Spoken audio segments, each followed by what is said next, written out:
Channel sigi makedigi ngasi su mayamda health tips lawsingi pukai gi oigadaba mayamda hujuji kanagani khanduna mayam content si lokusra kana mayamda share tawjabni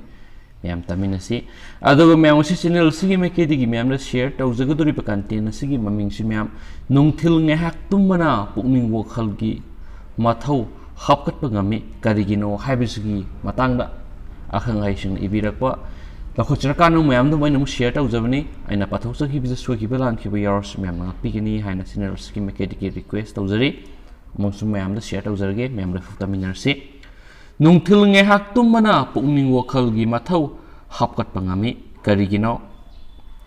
nungthil tumba haibisi miyamna thina ngangnai amade phattana khanai miyoi kharanadi nungthil tumba sibu atienba masa sonba natraga haksang ngamdabagi khudam oina launabusu yawi adubo anaubu study amagi matung inadi nungthil ngehak tummana sahi humpu helaba miyoi singna pukning wokhalgi mathau hapkatpa ngami haidi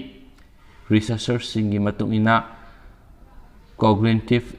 test amada numit yungba matungda ngehak tumba ahal singna tumdaba ahal singdagi score wangba henki haidi general Psychiatric Journal published Tarakiba study adu Sainagi Shanghai Mental Health Center amasum Shanghai Jiao Tong University da laiba Alzheimer's Disease and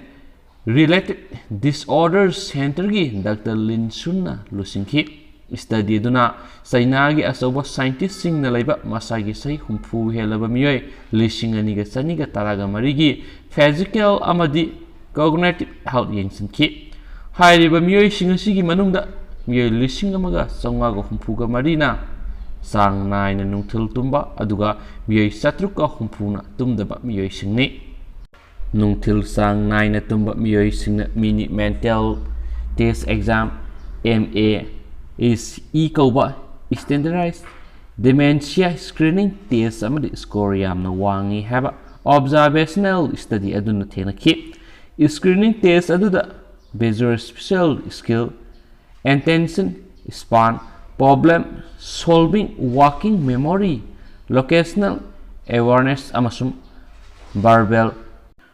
fluency na singbagi assessment sing yauri study adugi matung ina nungthil tumba miyoi sing adu akaknaba akonbagi category ahum asida ningthina perform tokhi haidi Ireland da leiba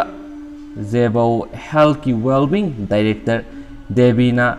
Ramkisuna haikibada tumbana aikhogi tumbangambagi capacity da yamna kana hali nungthil ngehak tumbana aikhogi brain su mapangal son tharakpa amadi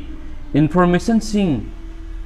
overload tawrubadagi recover tawi anaubo information sing lauksinabagi damak brain gi temporary storage area singdagi kanadaba information singbu brain singdokpagi thabak sing aikoina nungthil ngehak tumningi matamna pangthui study adugi matungina nungthil tumba haibadi ayuki saklen lunch matungda matam ama hektada yamdrabada minute manga leptana tumba adugni adugu yamlabada pung ani dagidi heloidabani nungthil tumba miyoi sing aduda sayolamada kayam toina tumbage haina hangkibada sayolamada amurak tumbadagina nungtigi tumba phawbada pakum oikhi study adugi ashonba ma hairagadi researchers sing aduna participants sing aduda amuk tumbada kayam sangna tumbage amadi karamba matamda tumbage haibadi hangkitaba ashini US ki Samness Sleep Center da sleep coach Catherine Hall nahai haksang da kana bamong da nungthil tumbagi matamasi nungthil pung amadagina ahum phawbagi manungda minute 10 dagi 30 phawba tunggadabani nungthil ngehak tumba haibasi mood energy amasum productivity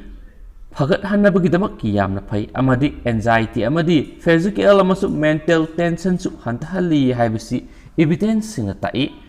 karigumba aikoina khajitang sangthana nungthil tumba ngamlabadi khudamoina minute humphugumba masimak sangna nungthil tumlabadi tamba learning da tasingna mateng pangi haina evidence na suggest tawi hairiba khara sangthana tumlingai manung sida brain na memory singbu hippocampus information sing temporary oina thampamdagi cortex permanent oina laifamda transfer tawba hogani hainasu hol makha tari adubo ningsinggadaba wafam amadi nungtil tumba khudima haksangda kanai habidi nate sleep medicine specialist ama oibaga loinana sleep foundation.org gi medical review panel gi members oriba Dr. Abhinav Singhana haikibada nungthil tumbana pukning wakhal gi mathau hapkatli hain study kayana ulabasu mashina sahi amsilakpaga loinana cognitive decline torakpabudi thingba ngambara haibigi matangdadi mayek singna khangdri numit yungba matungna ngahaktang minute 30 dagi hendana tumbana miyoi khudimakta kana pa phanganba ngami adubo sangthana tumlabadi khudong sadab thawali Karigumba aikoina nungthilda sangna pung amadagi hena tumbagi thawmong yamna toina satharabadi madu numidangi matamda tumbagi sang natragana quality adu matik chadre haibagi signal ama oibiyai tumbaga mari leinaba disorder kayana aikogi tumbagi quantity amasum quality da akaiba thonbayai tumbagi aphaba habit leitabanasu oibiyai screen sizinaba anganba mangal amadi thabak subagi matam sangbanasu oibiyai henasu Makna makha tanasu phongdokhi amasu miyamna kana ba phongpiragadi sunoi video subu share tawbiramu haina channel asigi maikei si request tawjari amasum lusilak poina miyamna itatatana share tawjaba pukning loksingweba wari masa ama miyamda share tawjaramge miyam taminasi pukning loksingweba wari masa ngakpiba amasum masigi sakti aikoi punamakna Mother Teresa gi maming tanari maku Catholic Church na formal oina Saint amani haina laktokhi Masi malemgi Christian singi marakta yamna tangna phangba awangba phamtholamani mangna awa ana leita laira masum tola tarabagi singi damakta tawba seba adubu sakhangduna santi Nobel Prize phawba piduna ikai khumnakhibi lamboi bi amani Noma Mother Teresa na maki leita laira singi hom linkhalaba matungda Kolkata gi inakaira khullaba lalonba amada hom adu salaibada mateng oinaba lupa niba salami Sel paire habigi napal karaba thoisat naraba lalon baduna Mother Teresa na haijabadu tabibagi muhuta yamna thina tabibata natana mamaida tin phaw sisilami Mother na mamaida tairiba tinadu makhuna tapna tatholaga hairi phare aigi damaktadi adomna pibiriba tin asina yazare hauzik ehakna seba tawjariba leita lairaba sing asigi damak angam kharadang dan tawbiro Khoisat naraba lalon maduna Mother Teresa da ngakpaga loinana munna yenglaga wahi ama phawba ngangdana yamnaba senpham amagi sek iraga khusinarami loinana mahakna chalaidi ba hom adugi pangba yaba mateng punamak pangani haina wasaklami Mother na sathiraba nupa adugi tamthiraba thawong adu ngakpibaga loinana puksel sengna haijaba duda nunggumlaba miyoi adugi thamoi joy torami Lan bahai sina miyoi bagi lis ani ngakpi bahai bisina ishorgi oiba gunni hai bisi matam suppada sumduna leiragadaba pauroni aikhoigi mangnaba torakpa miyoi bu ngakpi bangam bahai bisi pangdabagi thawong nate thawna phabagi lis ani masina phana phataba miyoi phawbagi thamoi joi tabu ngamgani haiba ori masasini and thank you